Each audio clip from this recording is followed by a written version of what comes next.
Okay, I think we're ready to get started. So again, my name is Therese Michelson, and it's a pleasure to meet you. We have a number of people here who are participating to provide their expertise and their background on the project. And so I'm going to run through and introduce some of our different subject matter experts from the various communities. And I'll get started with first talking to our Peace River Regional District representatives today. So first we have Kevin Clarkson, General Manager of Community Services. Kevin, if you want to give a little wave. Hi, Thank everyone. you. We also have Carrie Barber, Financial Services Manager at the PRRD. Thanks, Carrie. Hey, everyone. We also have some representatives from Fort St. John here today who have the expertise about the pool and facilities in Fort St. John. So Karen Carlson, Director of Community Services. Hi, everyone. Thanks, Karen. And Kyla Bride, Aquatic Manager. Hello. Thanks, Kyla. We're also very fortunate to have a representative from the District of Taylor here, Ryan Galley, who's the Director of Community Services. Hello. Thanks, Ryan. So that's some of our subject matter experts from the local municipalities and the jurisdictions that are part of this project. We also have expertise from Kim Winston, the representative from HCMA, which is the architect on the project. You want to say hello? Thanks. Hi. And then as well, there's a group of facilitators who are here today. We're working with the Peace River Regional District so that we can assist with this community engagement. And the facilitators for this workshop are Pam Ryan. Thanks, Pam. Give a little wave. Thanks. And we have Alana Kroll. Hi, all. Yeah. And then also we have Ryan Galley, who may wind up helping us. And so we've recognized him because he kindly offered to help if we needed extra assistance. And also Amanda Pang. Amanda? Hi, everyone. All right. So before we get started in detail, I wanted to just do a quick reminder about how to participate on Zoom. So once again, those of you who have joined us, we have everyone on mute right now, but I do want to let you know that we're going to be going to breakout rooms, and there will be opportunities for you to ask questions, share input, and discuss the activity that we're doing. But for now, during the presentation, we're just keeping everybody on mute. And then I wanted to remind everybody, though, how to take yourself off mute. So you'll see that you can adjust your audio settings with the mute button on the far left. And you can also turn your video on and off. This is completely at your discretion. You'll also see that there's a participants tag there, the icon there that you can use. And so if you're coming and you don't have your name written, it would be very helpful for us if you could go to participants and click on more and just rename it so that we have at least your first name so we know who you are and can put you into a breakout room. And then there's also, if you have any questions, technical questions in particular that you're having difficulty with, you'll be able to send those technical questions to the team members here who are hosting. Oh, just been told that my slides aren't moving forward. Thank you. So you'll be able to ask Josh, who's here to help with any technical questions. So if you post it, it'll come to Josh and he'll be able to assist you. And then there's also the closed captioning that I mentioned. So if you want to have closed captioning, you can just click on that CC button and you'll be able to have that. And then the final one is the raise hand feature, which is really helpful. What it does is it allows you to push yourself to the front of the list so that your facilitator will be able to see you.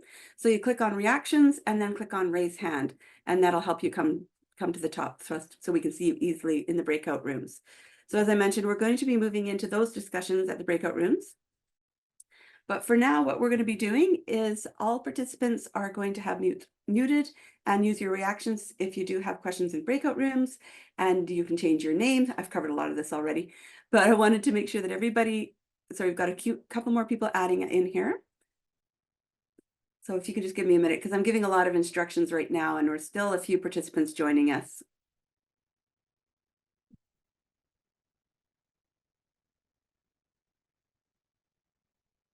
Okay, so I'll give that another start. So just for everybody's information who's just joined us, all the participants will be muted for the presentation, but we are going to be having opportunities for you to share your input, ask questions, and work on an activity in breakout rooms. So at that point, you'll be able to unmute. Also, chat messages will just be appearing to the meeting host, and he will provide you with technical support as needed. And that's if you're having any trouble with Zoom. And then in the breakout rooms, that's where we're going to have lots of discussion. And you can raise your hand to ask questions using the reactions, and you can share your input. Okay. the agenda tonight is we're going to first review the current pool and its challenges. So we recognize that some people have more information than others about why is there a project that we're looking at to replace the pool. So I'm going to run through a little bit of what the current challenges are. And I'm also going to we're going to talk about what we've learned to date. So there has been 2 rounds of community engagement so far, and that's fed into the development of the facility options that are being presented. So the 3 facility options, we're going to run through what those are with you. And then we're also going to talk a little bit about how we reached the numbers that we have been sharing with the community around the tax implications of those different options. After we give you that general sense of the project, what we're going to do is go into the breakout rooms, and that's where there'll be the opportunity for question and answers. And then there's an activity that we're going to do where you can look at the amenity options and costs and come to us with what you think might be a good mix. And then at the end, there'll be a results summary where each facilitator will just share some of the highlights of what we heard from our groups so that everybody who is participating in today's workshop will be able to hear in general what the whole group said. So before I go any further, I would ask if Kevin Clarkson could please bring the greetings from the Peace River Regional District. Thank you. Absolutely. Thanks, Therese, and welcome everybody. On behalf of our project partners, the District of Taylor and the City of Fort St. John, as well as the Peace River Regional District, I just want to sincerely thank you for your time today and taking some time out of your busy schedule during the week. This is an important process. I also want to thank our facilitators and our consultant team here. They put together a great series of workshops, and I think really the intent is to give people the context on the project, where we've been, where we are, where we're going. But more importantly, it's about getting your thoughts, your ideas, your concerns, your preferences. I think all this is very important into the future of the North Peace Leisure Facility Replacement Project. So with that, I will turn it back over to Therese. And again, thank you very much. Appreciate it. Thank you, Kevin. So over the past decade, the North Peace Leisure Pool has been challenged by a variety of maintenance issues. So anyone who's been at the pool in the last few years is very aware of some of these, such as the fact that the hot tub has had to be permanently closed, although there was many efforts made to repair it. There's issues with rotting pipes. There's been ongoing issues with the water slide in that it's really only available in the warmer temperatures, as well as poor temperature regulation within the pool building itself during the winter. Other challenges have been narrow lap pool lanes and insufficient deck space for things like swimming lessons. And now, even though the building is only about 30 years old, building systems overall and important facility assets are reaching the end of life. So one of the questions we get asked is, why is it already at end of life when it's only 30 years old? And many of those issues are actually linked to some of the decisions that had to be made when the budget had to be cut during the process of the referendum. If you were around at the time, you'll know that there were several referendums that were held, and the budget that eventually was approved for a loan wasn't the same amount for the original design. So there was decisions that had to be made and changes done in order to build the pool with the amenities that you have today. But some of those were things like making the pool building a bit smaller and moving the water slide to the outside, which of course has resulted in some of the seasonal availability issues. There was also some of the decisions made about the types of materials that were used.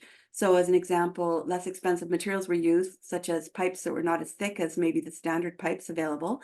And that's contributed to those pipes deteriorating more quickly than others might have. The other issue that is experienced is that the pool is already at capacity, and the population estimates are that the area is going to continue to grow. And then the other issues that are being experienced are causing a lot of maintenance costs. So it's already at over $5 million per year to maintain this pool and keep it operating. And that's definitely to the credit of the great work that's being done by the staff there. But there's a recognized need that the pool is aging and needs to be replaced. And so what was done is that the Peace River Regional District got together with the partners of Fort St. John and the District of Taylor to look at how could they meet the aquatics needs for the region in the long term. And after the first 2 rounds of engagement, when there was significant interest in having indoor recreation, they also expanded it to look at what could the indoor recreation amenities be for the region. And all of these were based on the input that they received during 2 rounds of community engagement, one in 2018 and one in 2022. So my colleague here from HCMA, Kim, has background on that, as HCMA was part of that process to do the community engagement. So I'm going to ask Kim if she can take over right now and share a bit more information around what we learned through those 2 rounds of engagements and some of those initial studies. Kim? Thanks, Trace. So hello, I'd just like to reiterate the thanks for everyone being here today to take the time out to share your thoughts about what you want to see in a replacement facility. So as Therese mentioned, we've been working on the project throughout the engagement process in 2018 and 2022, as well as the resultant feasibility work. And part of that work, of the feasibility work, also includes something that we called service demand analysis. That basically considers the current and future size of the population in the region, as well as its demographic makeup. And so the research has shown that there's a really high percentage of families with young kids and also a high percentage of older adults when compared with the rest of Canada, as well as Therese mentioned, like all population as well, it's kind of subject to growth over the next 20 plus years. So we use the service demand analysis as well as the findings from the engagement to help us understand how to right size the aquatic and recreational amenities to suit both what the community wants right now, as well as what we believe will be needed to serve a growing population into the future. So with a little bit of background of how that has informed the recommended amenities that we're going to kind of share today, and you will have seen online. I'd like to show kind of a high-level summary on this slides, next few slides, about what we heard in the engagement and how that's informed the work.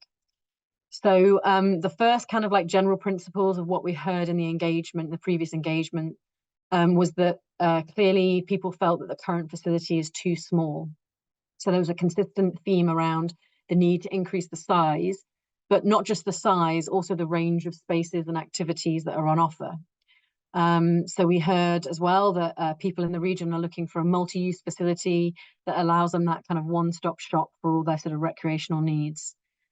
We also heard that the future facility must be designed to suit your climate. And I'd say in part that kind of connects to what Therese shared about the fact that it feels, cold to swim in the current facility. So we know from this that it's critical to design to suit your colder climate conditions. And then kind of moving into a little bit more detail, you can see on the right-hand side of the slide that when we asked people to prioritize the types of aquatic uses that they wanted to see, recreation and leisure swimming was the highest priority, with 43% of respondents listing that as their top priority for a new facility in the new facility, or in a new facility, followed by swimming lessons, which were prioritized by 28% of respondents, followed by swimming for personal fitness, which is identified as a third priority overall. We also asked a similar question on recreation and found that there was a similar focus on play and leisure, with 44% of respondents prioritizing spaces for kids to play as a recreational need. And this was followed by spaces for organized sports and fun, which was prioritized by 17% of people. And finally, in sort of third priority, with spaces to hang out informally and socialize. So next slide. And so then when we asked a little bit more specifically about what types of amenities and spaces were needed to support those uses, people in the kind of survey and engagement events that we hosted prioritized them both in aquatics and recreational terms. And you can see here that the leisure pool was prioritized as the highest, followed by a hot tub, a water slide, and then finally kind of a lap pool coming in fourth. There were many more categories as well to this, so these are just kind of the top 4 priorities. And so what this tells us is that the engagement showed like a clear prioritization for warmer, leisure-focused water. And then in terms of recreational priorities, in terms of the kind of spaces and amenities, something called a dynamic movement gym was prioritized as one of the top priorities. And what we mean by dynamic movement gym is it's very similar to kind of a typical multi-sports gymnasium, kind of a basketball-sized court type of facility, but it's really focused more towards things like gymnastics and dance and martial arts. So it has the kind of specialized equipment to be able to offer those kind of activities. And the next kind of priorities after that were things like multi-purpose rooms, the regular type gymnasium, and a field house, an indoor field house. So next slide. So this next slide, kind of addresses what we heard about some of the current challenges. And so we've already spoken about the need to increase the size and offer a multi-use amenities. So I'll focus on some kind of new points here, which is that first is that folks felt that a new replacement facility would address an important need to learn, to provide learn to swim opportunities for drowning prevention. And we also heard that people felt that a replacement facility would be something that could be used to help attract and retain residents. And that's something that we also heard reflected when we kind of engaged with major employers in the area. That's something they kind of told us as well. And so on the next few slides, kind of taking all that information that we've kind of heard from the engagement results, as well as this background work that we did with the kind of service demand analysis, the next few slides introduces the 3 facility options that were the outcome of the work. And this is really the focus of what we're here to talk to you today about. And it's really important to note that all of these options are really just a starting point. We want to discuss what you want a facility and what costs might be acceptable to you as we move forward. So I'm going to go through each of the emerging starting point options on the next 3 slides. So the first one is a standalone aquatics only facility. And this facility would contain a leisure pool that would be operated at that warmer water temperature with features such as a beach entry, lazy river and spray features. And it would also contain 3 15-meter swimming lanes. And that would really kind of like meet some of these needs for like leisure and fun and recreation focus, as well as some potential for warm water swim lessons. And also included in this option are 2 25-meter lap pools, each with 2.5-meter wide swimming lanes. So for some context, the current pool has swimming lanes that are around 1.8 meters. And so the kind of rationale for increasing to 2.5 meters is that kind of it meets that need to provide more water, more space for the capacity, and also would allow things like regional swim meet hosting. It's the kind of standard size that's needed. And as well as that 6-lane 25-meter pool, there's a 3-lane, this option also includes a 3-lane pool that is intended to be slightly shallower, warmer water temperature than the 6-lane. So it's geared more towards recreation and fitness, as well as additional space for swim lessons for kids. And it could be used for things like aquafit or water walking for older adults looking for that kind of warmer water for fitness rather than the cold lap pool. And this 3-lane 25-meter pool would have a fully accessible entry ramp. So included in all of these 3 options, there's also a large hot tub, as well as steam sauna, an indoor water slide, and a multi-purpose room and cafe as part of a sort of social space that's in a kind of shared lobby. So those last features that I mentioned appear in all 3 of the options that I'm about to discuss. And so the cost estimate for this option is $136 million for the project cost to build, with an estimated $5.9 million in annual operating costs. And so then option 2 is similar to the first option that I described, in that it's an aquatic only facility.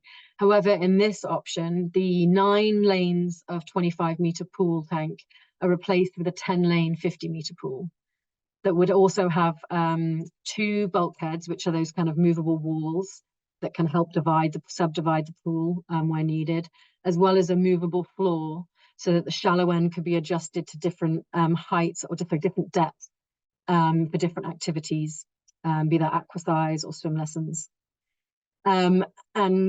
This pool would need to be operated at kind of a cooler temperature in order to meet that kind of fitness training competition type hosting.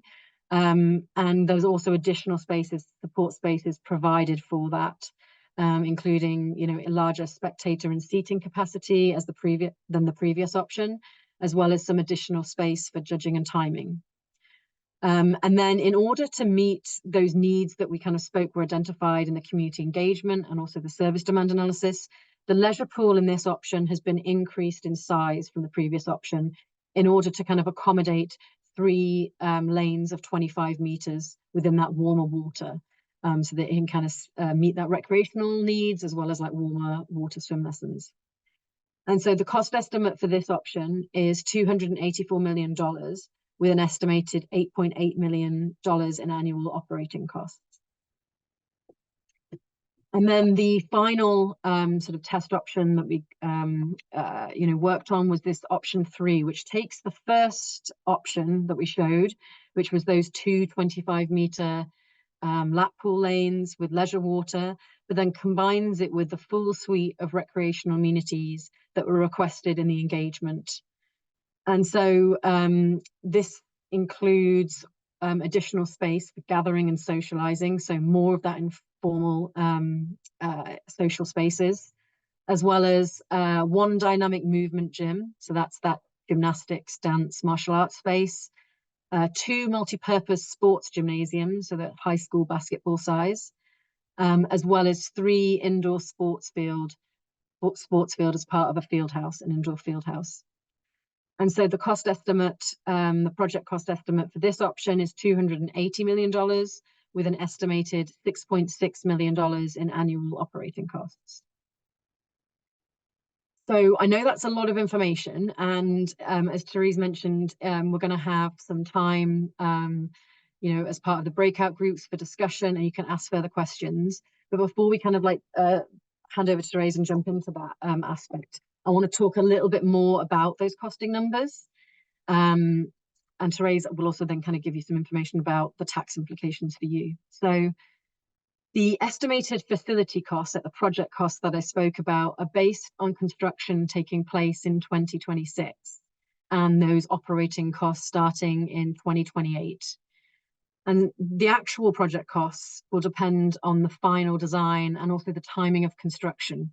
So it's important to note that, these are really rough estimates based on this preliminary level of planning that we've got, and that these project costs include things like construction costs, contingency funds, soft costs, escalation to that construction start date that I mentioned, as well as the equipment inside the building, like furnitures, fittings, in addition to permits and professional fees. So it really is the holistic cost for the entire project, not just construction costs.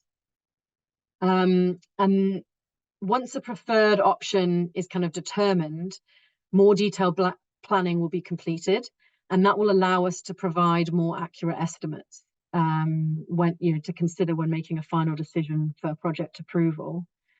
So to really speak to this slide, what this slide is kind of trying to show is how cost estimate certainty increases over time. So you can see on the left-hand side, we're in this pre-design, something we call pre-design phase, which is really early in the process. At this point, very little design work has been done. So the certainty of cost is in that plus or minus 25% range. So the middle line, the kind of accuracy, the middle line, the datum across the middle is the kind of the accuracy. And the kind of notion right now is it could be 25% more or 25% less than what we're kind of quoting. But as time goes on and more detail and design is developed, that cost certainty increases. So it kind of reduces to 15%, 10%, 5% until it's tendered, and then you kind of know the project cost. So all of this costing was prepared by an independent quantity surveyor using the latest best practices and market analysis.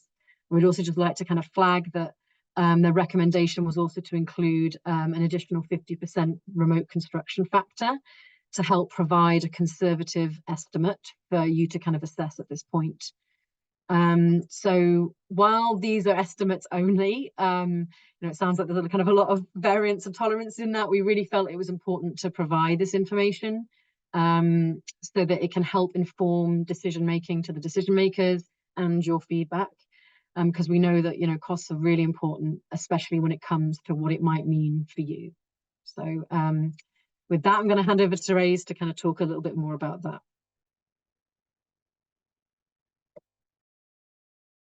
Thank you so much, Kim. So as you can tell, there has been quite a lot of work that's been done, both through the 2 rounds of community engagement to get an understanding of what residents in the partner communities would like to see in terms of amenities, and then to come up with some options and to get some of this initial costing that was done. However, when the costs did come in and they were significantly higher than anticipated, it was felt that it was important to go back to the community and let them know, even though these are rough estimates, here's what the numbers are looking like. So to be able to share those numbers, we felt it was important not just to give you the project cost, but also to let you know, what does this mean in terms of estimated tax impact? So what we had when we were putting together the information for you was the 2023 average assessed property values. So the numbers you see here are the average assessed property values, including land and improvements. So that's land and buildings on your assessment. And we then took this information to see what would this then translate to in terms of a tax impact for the various options. So the information that you've seen out in the community, it's been on the Have Your Say page and was sent out to residents in the partner communities, is based on a number of assumptions. And so I do want to run through a few of those with you so you understand what we were assessing and how we applied the formula to reach these tax impacts. So the first thing to note is that we were using the improvements only taxation model to come to these numbers. However, no decision's been made at this time on what taxation model will be applied. We were just directed to use improvements only for the purpose of the engagement. As well, there's been no final decision on what the benefiting areas will be. We were directed to use all of Area B, all of Area C, all of the City of Fort St. John, and all of the District of Taylor for the benefiting areas. As well, because we were using improvements only, what we did was we took the numbers I showed you here, and we took the 75% of that amount to calculate what the estimate would be. So we multiplied 75% by the tax rate for the different options to get the prices that you see here. The other thing you'll note is that it reflects a current tax for those who live in Fort St. John, PRD Area B, and PRD Area C, because many of the property owners in those areas are already paying a tax toward the current pool. The District of Taylor, however, is not currently contributing to the current pool, so that's why they just have an estimated total increase. Another thing to note is that the tax impact includes operating costs starting in 2028, as well as the cost for the construction repayment of the loan for the construction, and a 3% capital replacement cost. So the 3% capital replacement cost is where that amount of money is taken and invested so that, when this new pool or facility needs to be replaced, that money has been invested into a reserve fund to contribute toward those costs. So this type of replacement cost process is something that local governments, not just in BC, but actually across Canada and worldwide, are doing to make sure that they have a more sustainable funding model for their infrastructure. So I want to also let you know that for today's activity, we do have the 2024 assessment values. So we're going to be using 2024 numbers for the exercises and amenity activity we're going to do in the small groups tonight.